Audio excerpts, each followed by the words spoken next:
मित्रता से रहो, दीनों पर दया करो, सत्य बोलो। ये दो चार नियमों का ठीक से पालन करोगे तो बहुत सुंदर बालक तुम्हें प्राप्त होगा। तेन पुत्रोति निर्मलः।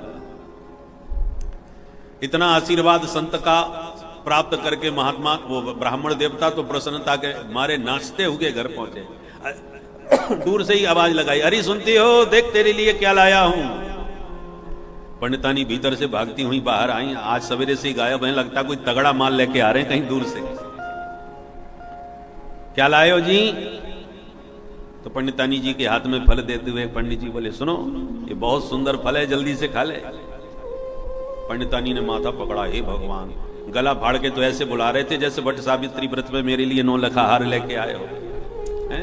मैंने क्या आज तक फल नहीं खाया जो एक फल मुझे दिखा रहे हो, पकड़ा रहे हो? पंडित जी बोले, बाबरी ऐसा वैसा फल नहीं है, एक बहुत बड़े सिद्ध महात्मा ने दिया है, सन्यासी बाबा ने, और गारंटी से कहा है कि इसको खाएगी तो पक्का तेरे को बेटा होगा। सामान्य फल मत समझना, सीधे सन्यासी बाबा से बागेश्वर धाम से लेके आ रहा हूं। बोलो राधे राधे।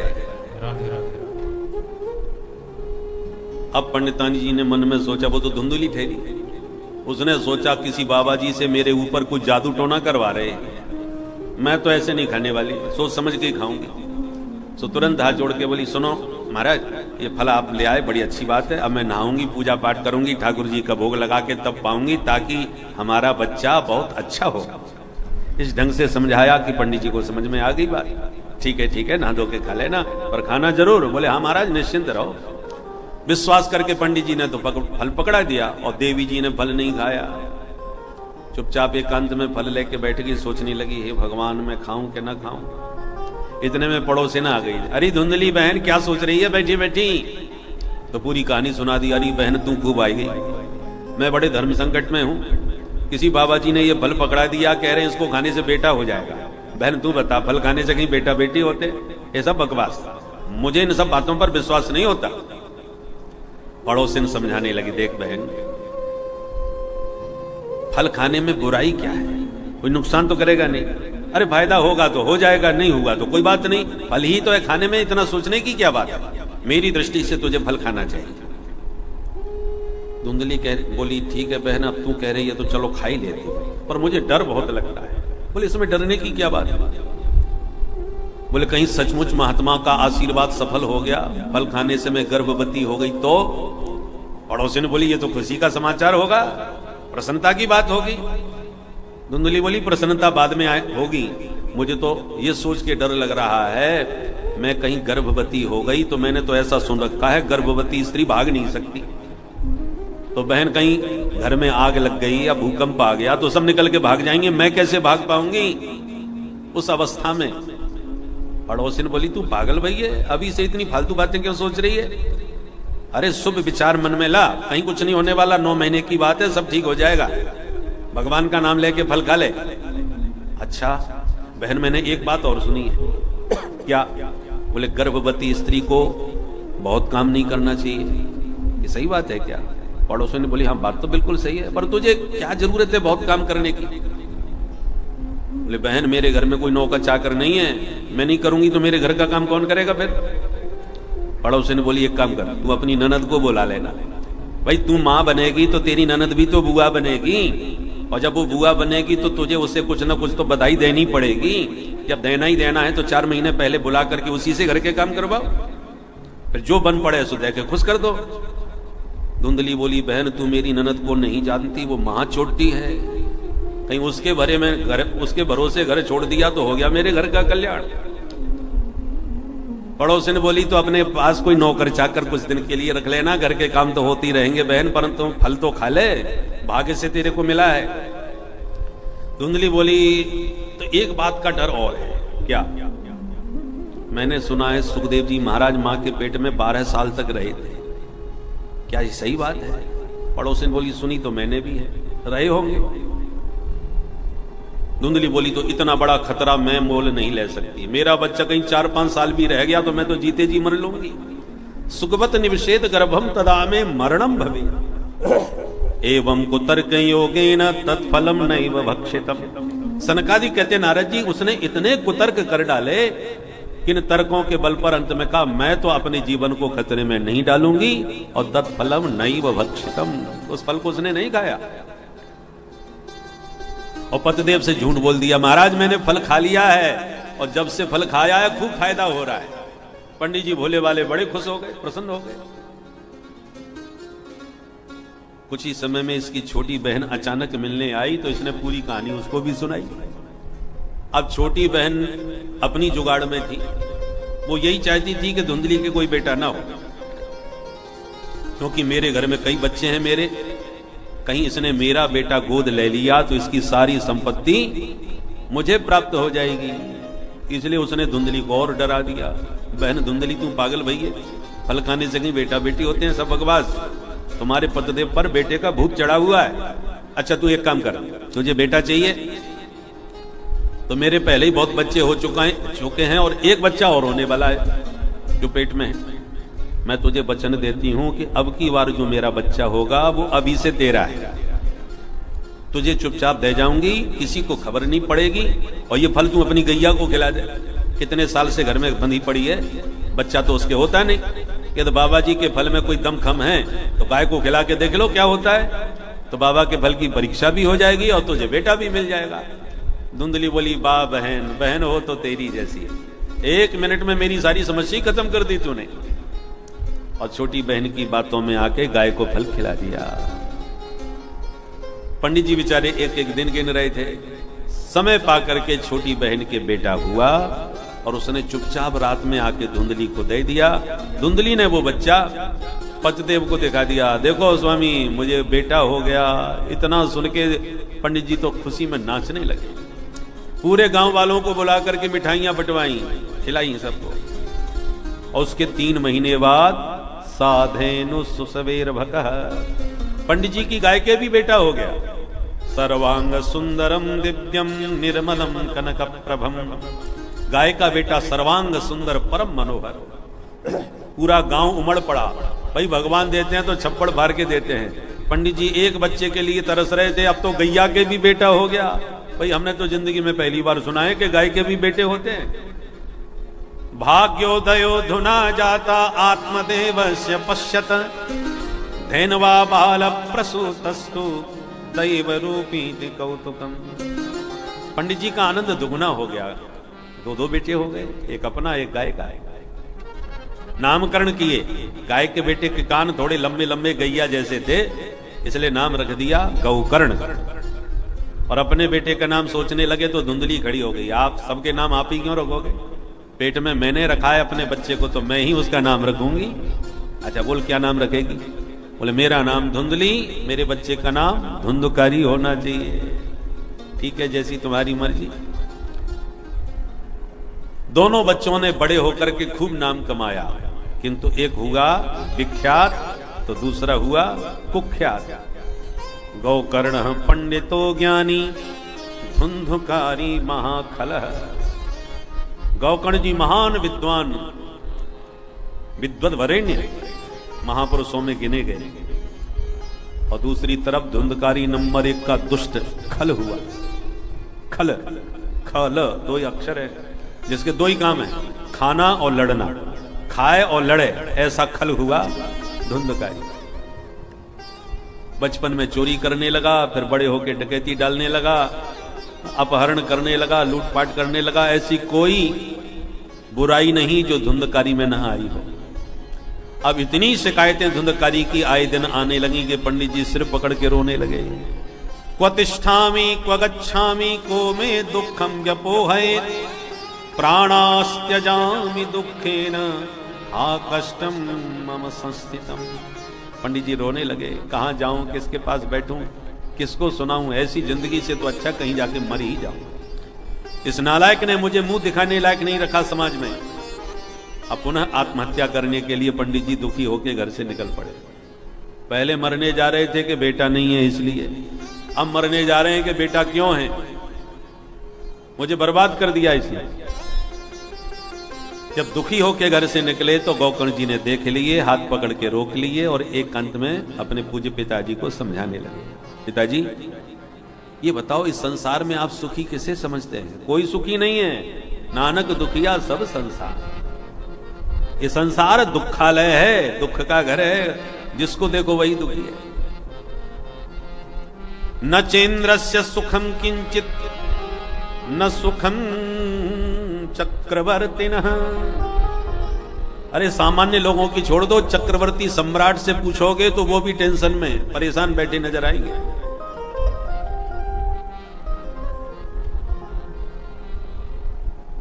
देवराज इंद्र भी बेचारे दुखी रहते हैं। तो बेटा फिर इस दुनिया में सुखी है कौन? गोकर्ण जी बोले, पिताजी सुखमस्ति विरक्तस्य मुनिरेकांत जीविनः। जो नितांत एकांत में शांत बैठ के हरि का सुमिरन कर रहे हैं, वे संत ही सुखी हैं, बाकी सब दुनिया में सब दुखी। सब संत सुखी विचरंत मही। जो बिना किसी संग्रह परिग्रह के संसार में स्वच्छंद विचरण कर रहे हैं, वे संत ही सच्चे अर्थों में सुखी हैं। ये शब्द सुनते ही पंडित जी को सन्यासी का वचन याद आ गया। उसने कहा था, सन्यासे सर्वथा सुख। अब बुद्धि में बात बैठ गई। बेटा तू बिल्कुल ठीक कह रहा है। एक महात्मा ने भी मुझे समझाया था, पर मेरी मति मारी गई। उस समय मुझे समझ में नहीं आई, पर अब मैं समझ गया। पर बेटा क्या करूं, भगवान के भजन में मेरा तो मन नहीं लगता, कैसे मन लगाऊं भजन में? तब गोकर्ण जी ने 2 श्लोकों में दिव्य ज्ञान अपने पूज्य पिता को प्रदान किया। इसको गोकर्ण गीता कहते हैं। बड़े ध्यान से सुनिए। देहिस्थिमान् सरुधरे भिमतिं त्यजत्वं जायासुतादिषु सदा ममतां विमुञ्च पश्यानि संजगदिदं क्षणभङ्गनिष्ठम् वैराग्यरागरसिको भवभक्तिनिष्ठा धर्मं भजस्व सततं त्यज लोकधर्मान् सेवस्व साधु पुरुषान् जहि कामतृष्णा अन्यस्य दोष गुण चिंतनमाशु मुक्त्वा सेवा कथा रसमहो नितरां पिबत्वम्। ये 2 श्लोक सभी शास्त्रों का सार निकाल करके श्री गोकर्ण जी महाराज ने अपने पूज्य पिता को प्रदान किए। गोकर्ण जी कहते हैं, पिताश्री हम सभी जीव जगत में 2 रस्सियों से बंधे हुए हैं। उन रस्सियों के नाम हैं अहमता और ममता। इसी को गोस्वामी जी कहते हैं, मैं और मोर तोरते माया। माया के ये 2 बंधन हैं, मैं और मेरा। हम जिस शरीर को धारण करके जन्म लेते हैं उसी को मैं मान बैठते हैं। मैं मोटा, मैं पतला, मैं काला, मैं गोरा, मैं मनुष्य, मैं पशु। जिस शरीर को हम प्राप्त कर लें, हम अपना असली स्वरूप भूल जाते हैं। जिस शरीर को प्राप्त करते हैं उसी को अपना, उसी में आत्मबुद्धि हमारी हो जाती है। देहात्म बुद्धि इसको कहते हैं। ये सबसे विचित्र बंधन है, बिना रस्सी का बंधन।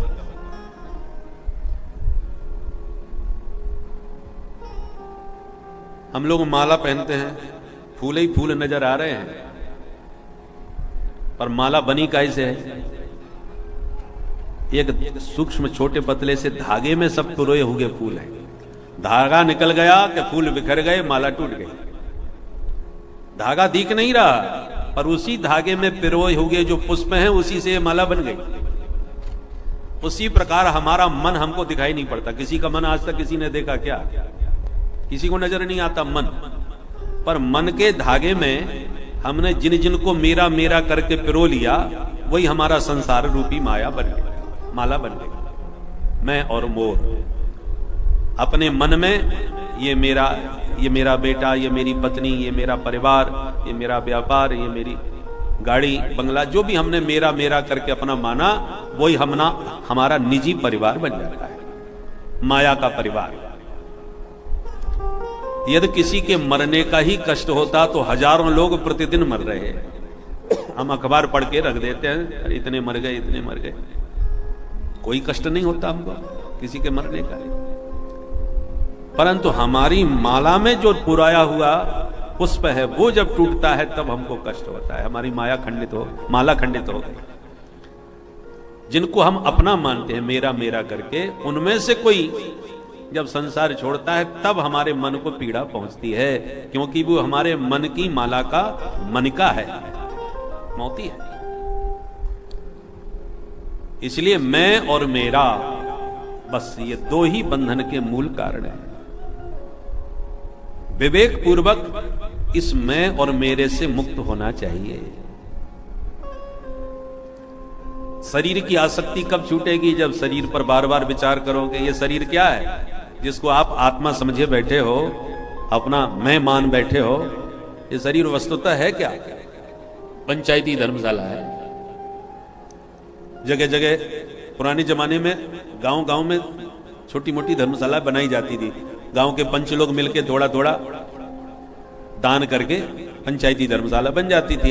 आने जाने वाले अतिथि यात्रियों के लिए वो धर्मशाला काम आती थी।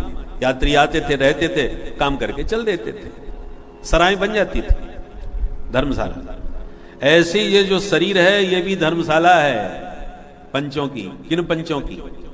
छित जल पावक गगन समीरा, छित जल पावक गगन समीरा, छित जल पावक गगन समीरा, छित जल पावक गगन समीरा, पंच रचित अति अधम शरीरा, पंच रचित अति अधम शरीरा, अति अधम शरीरा।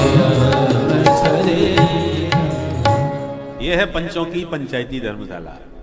अब आपने जितने दिन के लिए बुकिंग कराई है उतने दिन आप रह सकते हो। किसी ने 50 साल, किसी ने 70 साल, किसी ने 100 साल, हो सकता है किसी ने 125 साल की भी बुकिंग कर दी हो। प्रारब्धानुसार जितने दिन के लिए धर्मशाला मिली है आप उतने ही दिन इसमें रह सकते हो। और जहां आपकी बुकिंग खत्म कि उसी वक्त धर्मशाला खाली करके आपको जाना पड़ेगा, काया कुटी खाली करना पड़ेगा, क्योंकि ये धर्मशाला आपका घर नहीं है, एक किराए का मकान है। रहो, किराया दो और जाओ। किराया का मतलब श्वास रूपी किराया है। श्वास जब तक चल रही है तब तक रहो, श्वास खत्म, किराया खत्म, धर्मशाला से बाहर। गौकर्ण जी कहते हैं पिताजी इसलिए इस मैं और मेरे से अपने को मुक्त करो, दूसरों का गुण दोष देखना बिल्कुल बंद करो, ठाकुर जी का निरंतर भजन करो, धर्म का आश्रय लो, लोक धर्म का परित्याग करो, साधु संतों की सेवा करते हुए उन्हीं का सेवन करो। संगत की रंगत जीवन में आती है। साधु का संग करोगे तो साधुता आएगी, संसारी का संग करोगे संसार बढ़ेगा। और जही काम तृष्णाम, कोई इच्छा मन में मत रखो, कामनाओं के कांटे निकाल के फेंक दो। हर व्यक्ति चाहता है महाराज घर में सुख शांति हो जाए, बस ऐसी कृपा करो। शांति सभी चाहते हैं, पर शांति का सूत्र क्या है? भगवत गीता के 2 अध्याय के अंत में गोविंद ने शांति का सूत्र दिया है।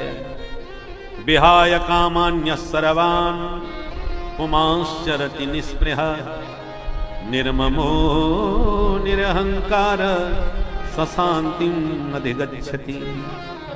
जीवन में वास्तविक अगर शांति चाहते हो तो पहला काम सर्वान कामान विहाय, अपने मन से सारी कामनाओं को निकाल के फेंक दो। कोई इच्छा मन में मत रखो कि मेरा मकान हो, कि मेरी गाड़ी हो, कि नाती पोता का विवाह हो जाए। कोई भी इच्छा आपके भीतर रहेगी तो आप बंद करके रहोगे संसार में। और जब कोई इच्छा मन में नहीं रह जाएगी तो आप मुक्त हो गए। जाहि विधि राखे राम ताहि विधि रहिए। राम जी की इच्छा में अपनी इच्छा को मिला दीजिए, अपनी कोई इच्छा मन में मत रखिए, तो आप मस्त और मुक्त हो गए। मन ही बंधन और मुक्ति का कारण है। मन में जब कामना बैठ जाती है कि ये काम होना चाहिए, तो बस आप फंस गए। अब करते रहो वो काम, जब तक मनोरथ पूर्ण न हो जाए भागते रहो। चित्रकूट में हमारा भी एक घर होना चाहिए, बस कामना चित्त में चुभ गई, अब जमीन खरीदो, फिर नक्शा बनवाओ, फिर कारीगर को ठेका दो, और फिर बढ़िया जब तक मकान बन नहीं जाएगा आपके चित्त में वो चिंतन चलता रहेगा। जिस दिन मकान बना, गृह प्रवेश हुआ, फिर आप अपने मन को टटकोल के देखिए कितना गदगद दिखाई पड़ेगा। सब मकान बन गया, हमारा मनोरथ सिद्ध हो गया, बहुत दिनों की इच्छा थी अपना मकान भी होना चाहिए, इसलिए आप भी जरूर पधारिए गृह प्रवेश में। आप फूले फिर रहे हैं आज प्रसन्नता के मारे। ये प्रसन्नता कैसे मिली? आप कहोगे मकान मिलने से मिली, गलत। यदि मकान के मिलने से ही ये प्रसन्नता मिली होती तो जब तक मकान रहता तब तक प्रसन्नता भी रहती, पर ऐसा तो नहीं होता। मकान तो वर्षों तक रहता है, प्रसन्नता तो कुछ ही दिनों में गायब हो जाती है। क्यों? प्रसन्नता मकान की नहीं थी। तो ये जो कांटा चुभा था कामना का कि मेरा मकान हो, वो कामना की पूर्ति होने से आपको प्रसन्नता हो रही है। वो कांटा निकल गया, कामना की पूर्ति होते ही कांटा निकल गया, मन प्रसन्न हो गया। और प्रसन्न मन कब तक रहा? जब तक दूसरा कांटा नहीं चुभ गया। बोले साहब मकान तो बन गया, कुछ दिन तक तो आनंद आया, अब दूसरा कांटा चुभ गया। क्या? तो यहाँ गर्मी बहुत भयंकर पड़ रही है भाई, इसलिए पूरा मकान एयर कंडीशन होना चाहिए, तब आनंद आएगा रहने का। अब इतने एयर कंडीशन में कितना खर्चा आ जाएगा पूरे मकान में। अब लगे रहो, हिसाब किताब लगाओ। अब मन फिर दूसरा कांटा चुभ गया, अब एयर कंडीशन लगवाया, खर्चा किया तमाम, और जैसे एयर कंडीशन पूरा मकान हुआ, ठंडक आई, अरे आनंद आ गया भैया, अब है आनंद। तो ये आनंद अब क्या आया? जो कांटा जो चुभा था एयर कंडीशन वो हो गया, मन प्रसन्न हो गया। और वो प्रसन्नता कब तक रही? जब तक दूसरा कांटा नहीं लगा।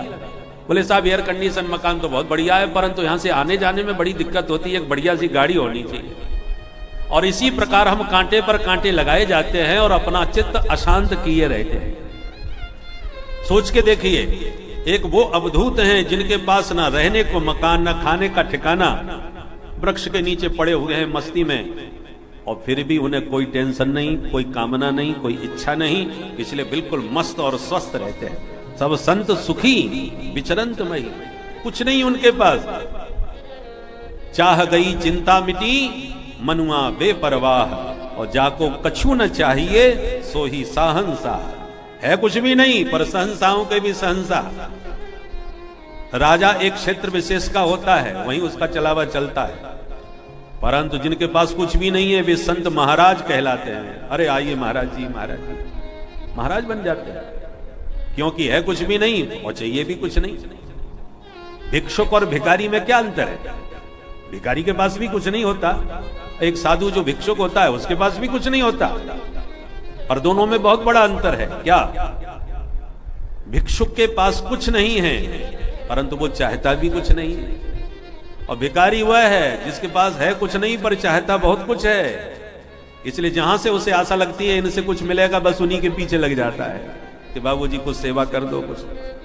तो चाह, मन में यदि चाह बैठी है पाने की तो आप भिखारी हैं, और यदि आपके मन में कोई इच्छा नहीं है तो आप परम संत हैं, क्योंकि चाह ही व्यक्ति को भिखारी बना देती है। और जब चाह गई तो चिंता मिटी, आप कोई चिंता नहीं, कोई इच्छा ही नहीं, कहीं से भी दो रोटी मिल जाएगी, खा करके मस्त चल दिया। इसलिए जही काम तृष्णा, गौकर्ण जी कहते हैं, इसलिए सारी कामनाओं को निकाल के फेंक दो पिताजी, फिर देखो जीवन की क्या मस्ती है। संतन के संग लागरे तेरी अच्छी बनेगी, सेवस्व साधु पुरुषा, इसलिए साधु पुरुषों का सेवन करो। प्रथम भगत संतन कर संगा। एक एक वाक्य हृदय में ऐसा उतरा कि आत्मदेव को अब असली वैराग्य हुआ।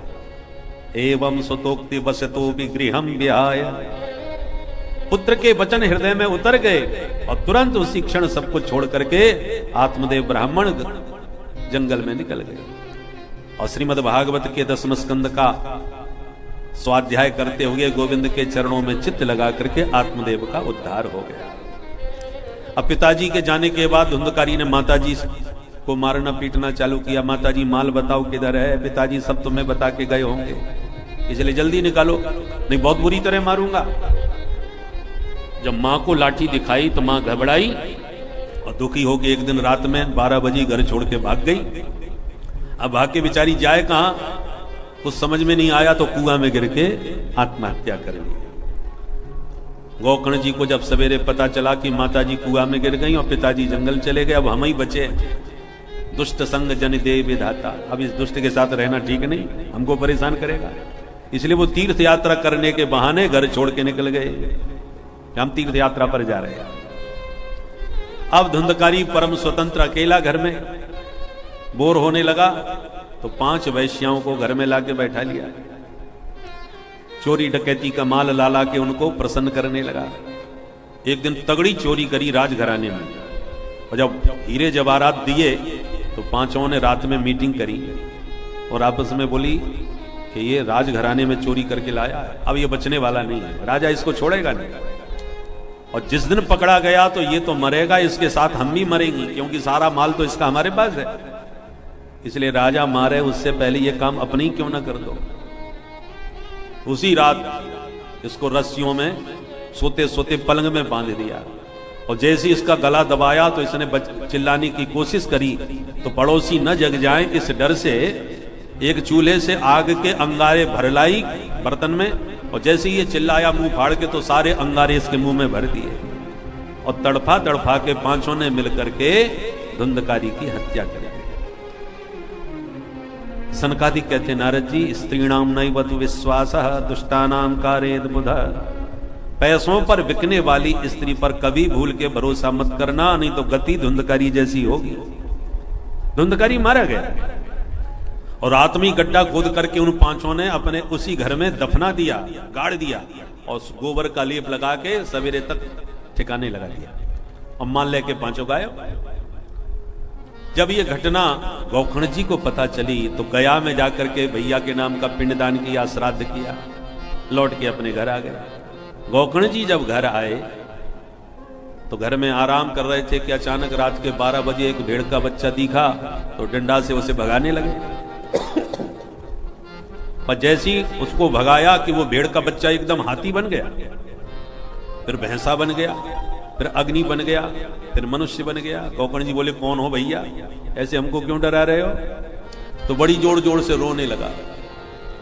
गोकर्ण जी ने हाथ में जल लिया और मंत्र पढ़ के जैसे ही मारा कि वो प्रेतात्मा बोल पड़ा, अहम भ्राता त्वदीयोस्मि धुंधकारी नामतः स्वकीयेनैव दोषेन ब्रह्मत्वं नाशितं मया। भैया मैं तुम्हारा ही भाई धुंधकारी हूं, मैंने कितने पाप किए कोई गिनती नहीं है। उन पापों का परिणाम है कि प्रेत बना पड़ा हूं। अहो बंधो कृपा सिंधो भ्रातर मामा सुमोचय। मैं बड़ा पापी हूं, परंतु तुम जैसा भाई मुझे मिला है, ये मेरा सौभाग्य है। गोकर्ण भैया मेरा उद्धार करो। गोकर्ण जी बोले, मैं तो तेरे लिए गया में श्राद्ध करके आया हूं। धुंधकारी बोला, 100 श्राद्ध कर लो, कुछ नहीं होने वाला, क्योंकि हम छोटे मोटे पापी नहीं है, नंबर 1 के हैं। गया श्राद्ध सतेनापि मुक्तिर में न भविष्यति। 100 श्राद्ध से भी मुक्ति नहीं होने वाली मेरी। गोकर्ण जी बोले, ठीक है भैया, तो आप पधारो, हम तुम्हें वचन देते हैं तुम्हारा उद्धार तो करके ही रहेगा, पर इस समय तुम पधारो। तो धुंधकारी गायब हो गया। अब रात भर सोए नहीं गोकर्ण जी, यही सोचते रहे मैं क्या करूं। सवेरा हो गया, क्षेत्र के सारे विद्वान बुलाए गोकर्ण जी ने, मीटिंग करी और सबसे परामर्श लिया कि आप लोग बताएं मैं अपने भाई का उद्धार के लिए क्या करूं। किसी विद्वान को कुछ भी समझ में नहीं आया कि क्या बताया जाए। तब गोकर्ण जी ने सूर्य भगवान से प्रार्थना करी, तोभ्यम नमो जगत साक्षिन ब्रूहि में मुक्ति हेतुकम। हे भगवान नारायण, आप प्रत्यक्ष नारायण हैं, मुझे कृपा करके मेरे भाई के उद्धार का उपाय बताइए। तब सूर्य भगवान बोले, श्रीमद्भागवतान मुक्ति सप्ताहम वाचनम कुरु। प्रिया गोकर्ण, अपने भाई का उद्धार करना चाहो तो उसे सप्ताह विधि से श्रीमद् भागवत का श्रवण कराओ, निश्चित रूप से वह मुक्त हो जाएगा। इतना सुनते ही गोकर्ण प्रसन्न हो गए और बड़ा भव्य आयोजन श्रीमद् भागवत का हुआ। हजारों श्रोता कथा सुनने के लिए आए। व्यास गद्दी पर स्वयं गोकर्ण जी विराजमान हो गए, विद्वान तो थे। और जैसे गोकर्ण जी ने कथा प्रारंभ करी कि धुंधकारी जो प्रेतात्मा था वो कथा में आ गया और 7 गांठ का एक पोला बांस था, उसमें घुस के बैठ गया। क्योंकि भूत प्रेतों का शरीर वायु प्रधान होता है, वो हवा में उड़ते हैं, तो हवा के रूप में घुस गया बांस के भीतर, वहीं बैठ के सुनने लगा। प्रतिदिन एक एक दिन की कथा से बांस की एक एक गांठ चटकती गई। और एवं सप्त दिनश्चैव सप्त ग्रंथ विभेदनम, 7वां दिन कथा का संपन्न होते ही सप्त ग्रंथियों का भेदन करके धुंधकारी चतुर्भुज रूप में प्रकट हो गया। बोल भागवत भगवान की जय। प्रकट होके धुंधकारी ने व्यासपीठ को प्रणाम करते हुए कहा, धन्या भागवती वार्ता प्रेत पीड़ा विनाशिनी। धन्य ये भागवत की कथा जिसने मेरे जैसे महापापी प्रेत को भी आज पवित्र कर दिया, पुनीत बना दिया। भागवत की गौरव गाथा स्वयं गाने लगा धुंधकारी। इतने में दिव्य विमान आकाश मंडल से आके प्रकट हुआ। भगवान के पार्षद उस विमान से बाहर आए और धुंधकारी का हाथ पकड़ के विमान में बैठा दिया। जब विमान चलने लगा तो गोकर्ण जी ने कहा, रुको रुको भैया, एक प्रश्न मेरा भी सुनते जाओ। क्या? बोले, कथा हजारों लोगों ने सुनी पर विमान एक ही क्यों आया? यदि कथा सुनने से कल्याण हुआ है तो सबका क्यों नहीं हुआ? धुंधकारी के लिए ही विमान अकेला क्यों आया? भगवत पार्षदों ने समझाया कि गोकर्ण भैया, श्रवणम तो कृतम सर्वैः न तथा मननम कृतम, श्रवणस्य विभेदेन फलभेदोत्र संस्थितः। कथा सबने सुनी परंतु कल्याण की कामना से कथा केवल धुंधकारी सुन रहा था। वहां के तो लोग टाइम पास कर रहे थे, कोई व्यवहार निभाने के लिए आते हैं, तो कोई ये जानने के लिए आ रहे हैं कि हो क्या रहा है भाई, चलो के देखें। उनका ना सुनने में मन होता है, ना अपने कल्याण की कोई भावना होती है। तो भागवत तो कल्पद्रुम है, कल्प वृक्ष है। जो कामना लेके आप बैठोगे इसके नीचे, वही मनोरथ आपका पूर्ण होगा। जब कल्याण की कामना ही नहीं है तो कल्याण होगा क्यों? और यूं कह करके धुंधकारी को लेके विमान चला गया। श्रोताओं ने जब यह दृश्य देखा तो सब उदास हो गए। गोकर्ण जी बोले, उदास ना होइए, ये दास बैठा है, हम तुम्हें दोबारा कथा सुनाएंगे। तो पहली कथा हुई आषाढ़ मास में, दूसरी कथा श्रावण मास में पुनः आयोजित की गई गोकर्ण जी के द्वारा। दूसरी कथा जब गोकर्ण जी ने की तो हजारों श्रोता बिल्कुल सजग होकर के बैठे कि दोबारा अब चूक न जाए। दूसरी कथा का जब गोकर्ण जी ने विश्राम किया तो जितने श्रोता उतने विमान आकाश मंडल से प्रकट हो गए और साक्षात श्री हरि ने प्रकट होकर के गोकर्ण को उठा के अपने हृदय से लगा लिया। बोल भागवत भगवान की जय। और जैसे हमारे प्रभु श्री राघवेंद्र अवधपुर वासियों को अपने साथ में लेकर के साकेत धाम गए थे अयोध्या से, ऐसे गोकर्ण जी अपने सभी श्रोता समुदाय को साथ में लेकर के प्रभु के परम पद को प्राप्त हो गए। अयोध्यावासिना पूर्वम यथा रामेण संगता तथा कृष्णेन ते नीता गोलोकम योगी दुर्लभम।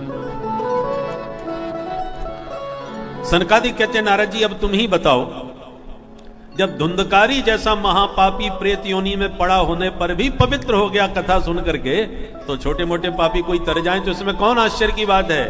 ये मनगणंत कहानी मत समझना। सनकादिक कहते हैं ये कथा, ये जो इतिहास मैंने तुम्हें अभी सुनाया, ये सांडिल्य मुनि महाराज चित्रकूट धाम में बैठ करके आनंद में पूर्ण होकर के सुना रहे थे, जो मैंने भी सुना। ये सनकादिक कह रहे हैं। इतिहास मिमं पुण्यम सांडिल्योपि मुनीश्वरः पठते चित्रकूटस्थो ब्रह्मानंद परे प्लुतः।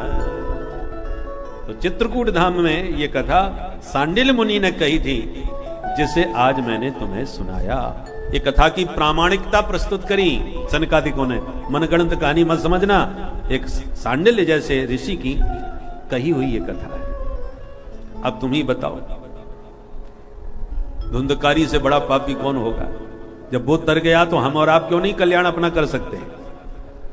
सुन करके नारद जी बड़े प्रसन्न हो गए। पापियों को पाप से है तारती, ऐसी ये पावन कथा है। अच्छा महाराज, एक प्रश्न अंतिम, क्या बोले कथा सुनने की विधि क्या है? और सबसे पहले ये बताओ, कथा कराने में खर्चा कितना आ जाता है? तो सबसे पहले वही बता रहे, विधि बतलाई। बोले खर्चा कितना होता है? बोले विवाहे यादृशम वित्तम तादृशम परिकल्पयेत। कि तुमसे कोई ये कहे कि हमारी बिटिया का विवाह है, महाराज ये बताओ बिटिया के विवाह में कितना खर्चा हो जाएगा, तो कोई बता पाएगा क्या? कोई नहीं बता सकता, क्योंकि हर व्यक्ति अपनी अपनी शक्ति और सामर्थ्य से पुत्र और पुत्रियों का विवाह करते हैं। उसका कोई याद आ गया, सुखदेव जैसा परमहंस कौन होगा जो पैदा होते ही सन्यासी बन के चला गया। अब उसे खोजने कहां जाऊं, वो तो जंगल में न जाने कहां समाधि लगाए बैठा होगा। तो व्यास जी ने 4 चेला तैयार किए और दो श्लोक सभी को रटा दिए कि जाओ चारों तरफ इन श्लोकों को गाओ। तो गाते हुए घूमने लगे। अब जिस गुफा में सुखदेव जी निर्गुण ब्रह्म के ध्यान में समाधिस्थ बैठे थे, उसी गुफा की ओर जाते हुए व्यास जी के एक चेला ने गुनगुनाना चालू किया। गाता हुआ जा रहा था। क्या गाया? बरहा पीडम नटवर वपु कर्णयो कर्णिकारम बिभ्रदवासः कनककपिशं वैजयन्ती चमाला रन्ध्राण वेणु रधर सुधया पूरयन् गोप वृन्दै वृन्दारण्यम् स्वपद रमणम प्राविशद गीत कीर्ति।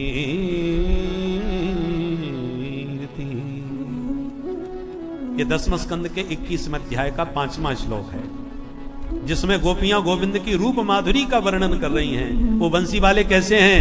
जिनके सिर पर मोर पंख का मुकुट है, नटवर वेश है, अधरों पर बंसी बज रही है, पीताम्बर फहरा रहा है, मंद मंद मुस्कुरा रहे हैं, और गैया चराते हुए वृंदा विपिन में ग्वालों से घिरे हुए प्रवेश पा रहे हैं। जो सुखदेव जी ने सुना एकदम दीवाने हो गए। भैया ऐसे मोर मुकुट वाले से मिलना चाहिए। चित्त में वह चितचोर चढ़ गया, बंसी वाले में मन खिंच गया, उठ के खड़े हो गए। फिर मन बदल गया। ये मनीराम जी बड़े विचित्र हैं, पल पल में रंग बदलते हैं। मन में विचार आया, है तो बड़ा छैल छबीला छोरा, पर इतना सुंदर है तो नखरेबाज भी बहुत होगा। हम दीवाने बन के दौड़ के उसके पास जाएं और वो हमसे सीधे मुंह बात ही ना करे, हमसे मिलना ही पसंद न करे, तो हम तो ना इधर के रहेंगे ना उधर के। इसलिए हम किसी के चक्कर में नहीं पड़ते, अपने ब्रह्म का चिंतन करो। मन को समझाया, दोबारा ध्यान लगाया, पर ध्यान में बार बार वो बंसी वाला आने लग गया। और तब तक व्यास जी के चेला ने दूसरा श्लोक गुनगुना दिया। पहले श्लोक में रूप माधुरी का वर्णन था, किंतु अब दूसरा श्लोक जो सुनाया उसमें स्वभाव का वर्णन था। कोई व्यक्ति कितना भी सुंदर हो, पर स्वभाव अच्छा ना हो तो अच्छा नहीं लगता। स्वभाव भी तो बढ़िया होना चाहिए, केवल सुंदरता से काम नहीं चलता। वो बंसी वाला देखने का ही सुंदर नहीं है, स्वभाव और भी बेजोड़ है। कैसा स्वभाव है? दूसरे श्लोक में वर्णन किया। अहो बकीयम स्तनकालकूटम, अहो बकीयम स्तनकालकूटम जिघांसया पाययदाप्यसाध्वी, जिघांसया पाययदाप्यसाध्वी लेभे गतिं दात्र्युचितां ततोऽन्यम्, लेभे गतिं दात्र्युचितां ततोऽन्यम् कम्बा दयालु शरणं व्रजेम, कम्बा दयालु शरणं व्रजेम। अहो बकीयं गमगनि सनि दम गम दम गम गस, अहो बकीयं स्तनकालकूटं गमदनि दम गमदनि सनि दम गमदनि सग सनि दम गम दम अहो बधीरं कालकूटम् जिघांसया पाय यदाप्यसाध्वी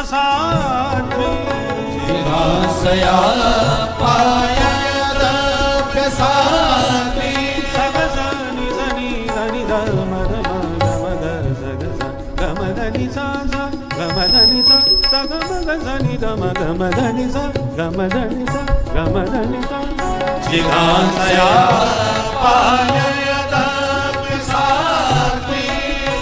लेभे गतिं दात्र्युचितां ततोऽन्यं देवे गतिं धातृचितां ततोऽन्यं कम्बादयालुं शरणं व्रजेम कम्बदयालु शरणं व्रजेम शरणं व्रजेम शरणं व्रजेम।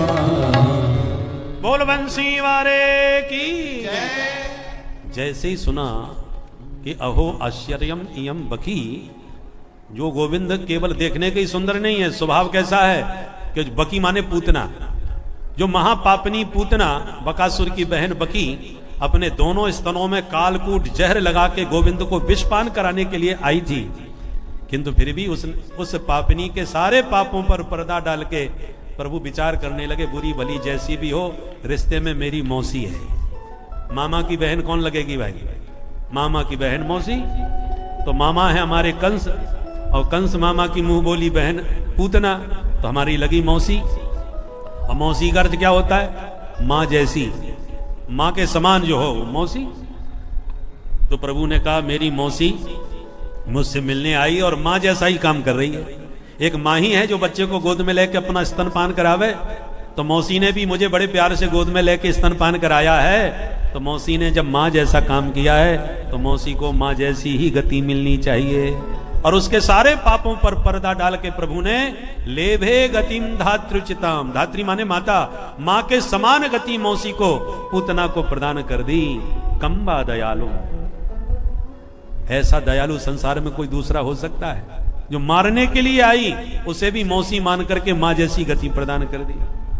न जाने कौन से गुण पर दयानिधि रीझ जाते हैं। ठाकुर जी किस बात पर रीझ जाए कोई पता नहीं। ठाकुर जी की कृपा गुणाक्षर न्याय से होती है। गुणाक्षर न्याय समझते? किसी लकड़ी में घुन लग गया और घुन के द्वारा ओम बन गया, बन जाता है।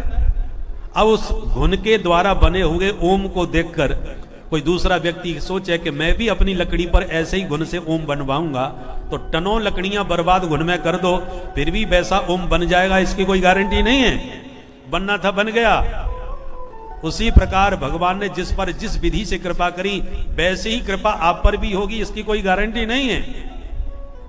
कृपा के ऊपर कोई नियम नहीं होता। कईयों को फांसी की सजा होती है सुप्रीम कोर्ट के द्वारा, अब कृपा की याचना लगा दी राष्ट्रपति पर। अब गारंटी नहीं है किस पर कृपा हो किस पर ना हो।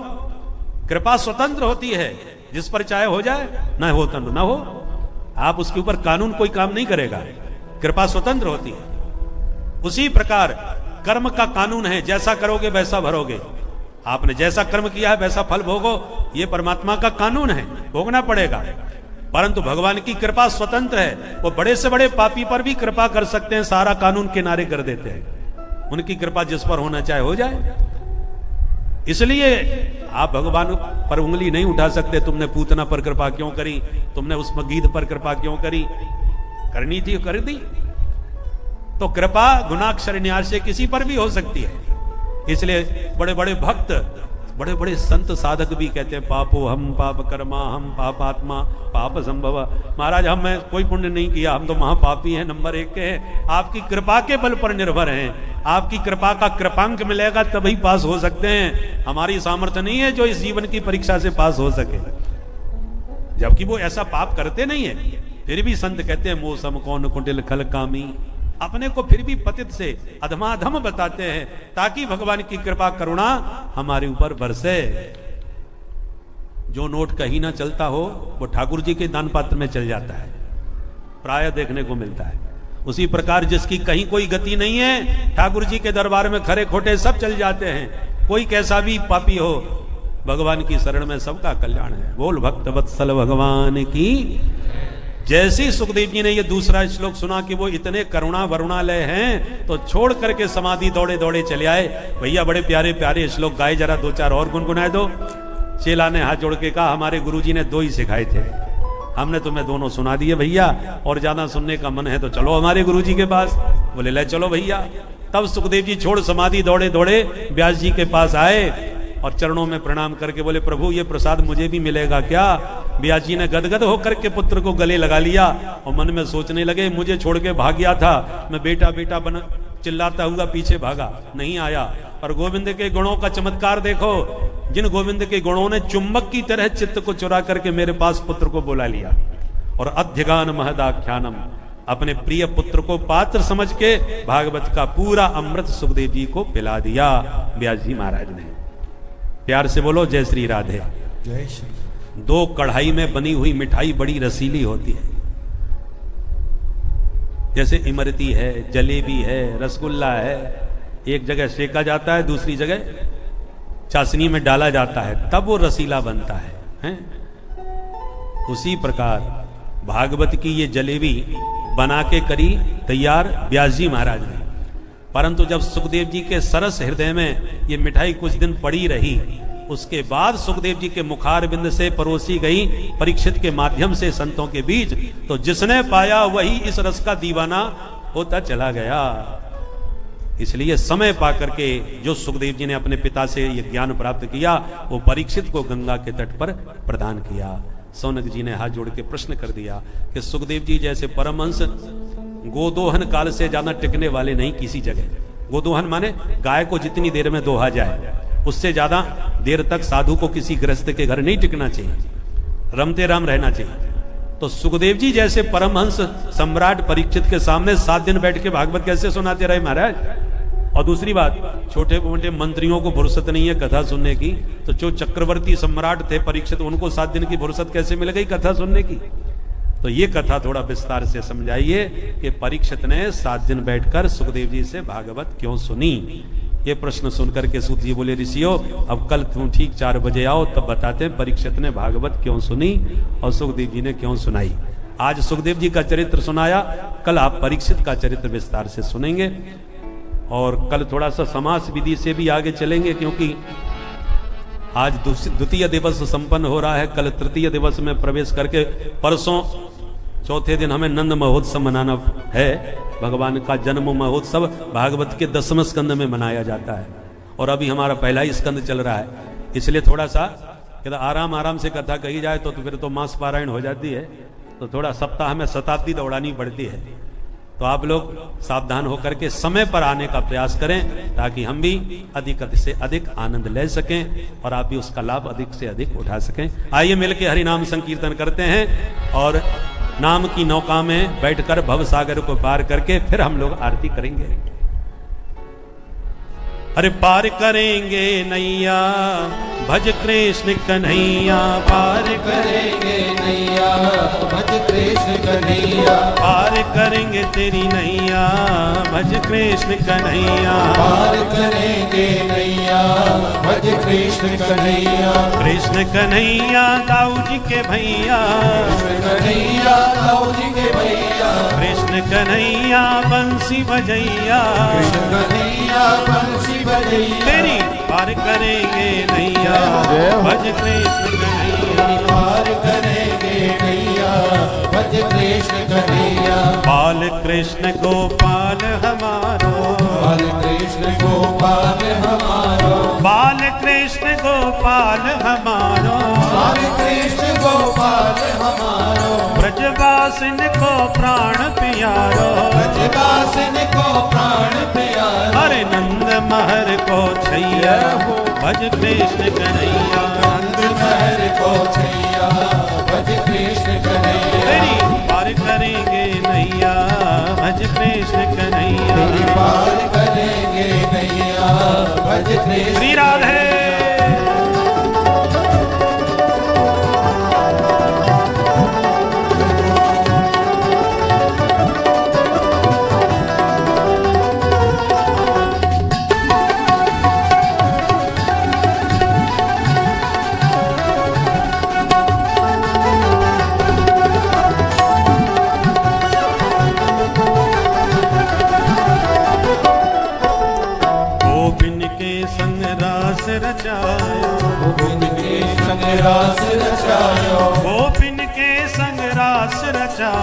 गोपिन के संग रास रचायो, कामदेव यन मार भगायो, कामदेव यन मार भगायो, अरे कालिया नाग नथैया भज कृष्ण कन्हैया, कालिया नाग नथैया भज कृष्ण कन्हैया, तेरी पार करेंगे नैया भज कृष्ण कन्हैया, पार करेंगे नैया भज कृष्ण कन्हैया। मित्र सुदामा चावल लाए, मित्र सुदामा चावल लाए, प्रेम सहित हरि भोग लगाए, प्रेम सहित हरि भोग लगाए, प्रेम सहित हरि हृदय लगाए, प्रेम सहित हरि हृदय लगाए, अरे कह कर भैया भैया भज कृष्ण कन्हैया, कहकर भैया भैया भज कृष्ण कन्हैया, तेरी मार करेंगे नैया भज कृष्ण कन्हैया, पार करेंगे नैया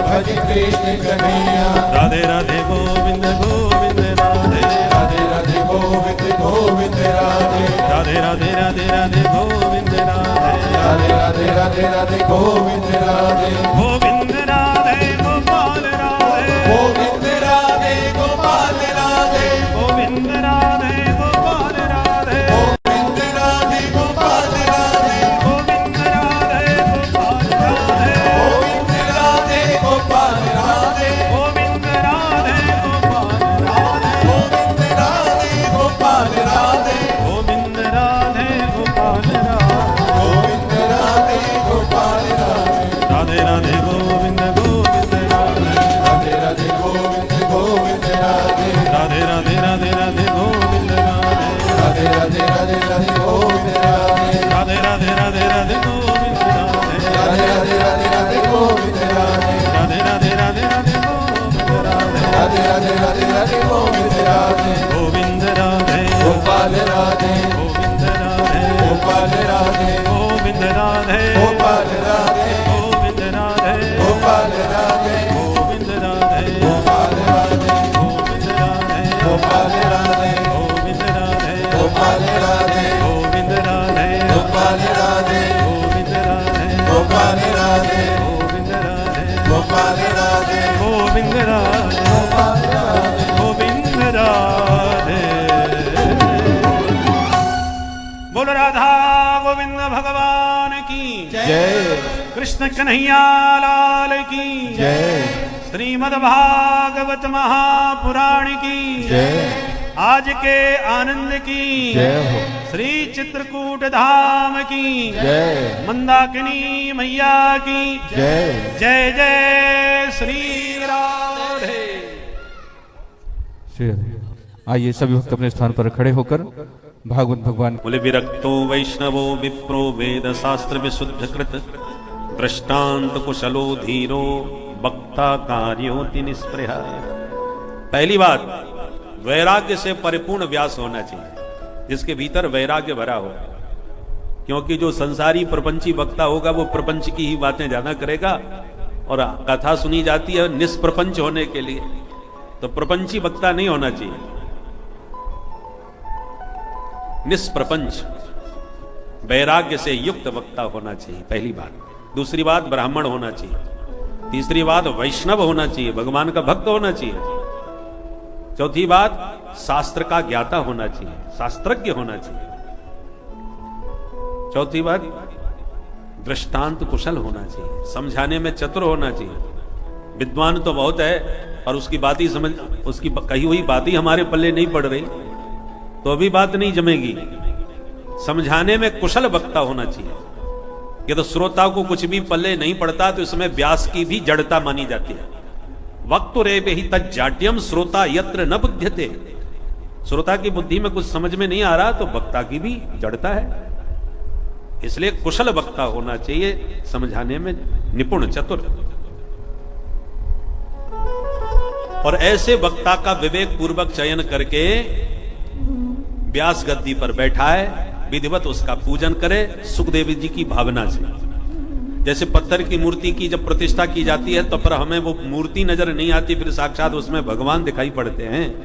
ऐसी जिसको आपने वक्ता के रूप में चयन करके बैठा दिया व्यासपीठ पर, फिर उसे मनुष्य की दृष्टि से नहीं देखना चाहिए, साक्षात व्यासनंदन भगवान सुखदेव जी हम पर कृपा करने के लिए पधारे हैं। इसी भाव से उसका अर्चन पूजन करना चाहिए, प्रार्थना करनी चाहिए।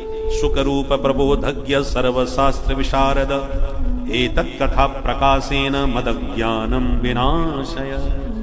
हे भगवान सुखदेव, आप अपने दिव्य ज्ञान का प्रकाश करके हमारा अज्ञान मिटा दीजिए। इस प्रार्थना से व्यास पर बैठे वक्ता का पूजन करें।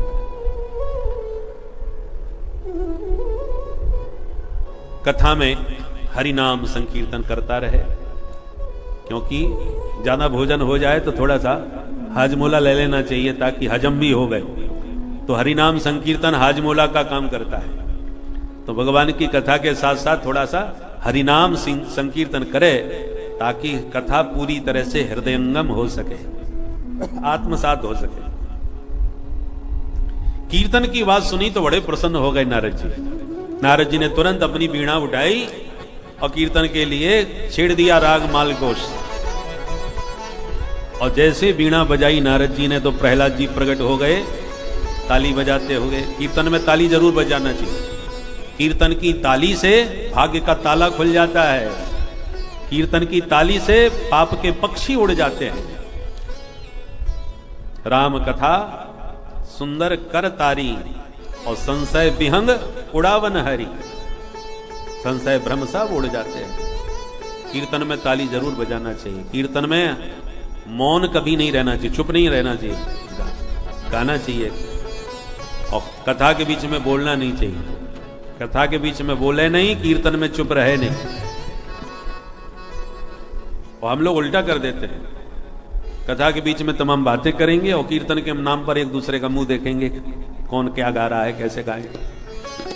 इसलिए कीर्तन में कभी मौन नहीं रहना चाहिए, क्योंकि जब कीर्तन में लोग ताली बजा के गाते हैं तो उसके पाप के पक्षी उड़ के शरीर से भागते हैं।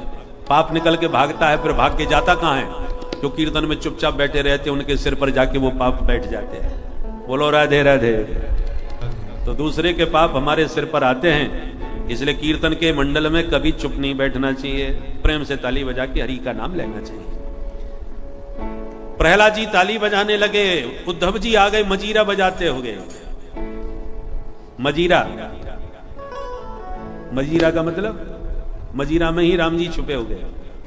मजीरा मजीरा मजीरा मजीरा मजीरा मजीरा मजीरा मजी, राम जी आ गए। तो मजीरा लेते हुए श्री उद्धव जी महाराज प्रकट हो गए।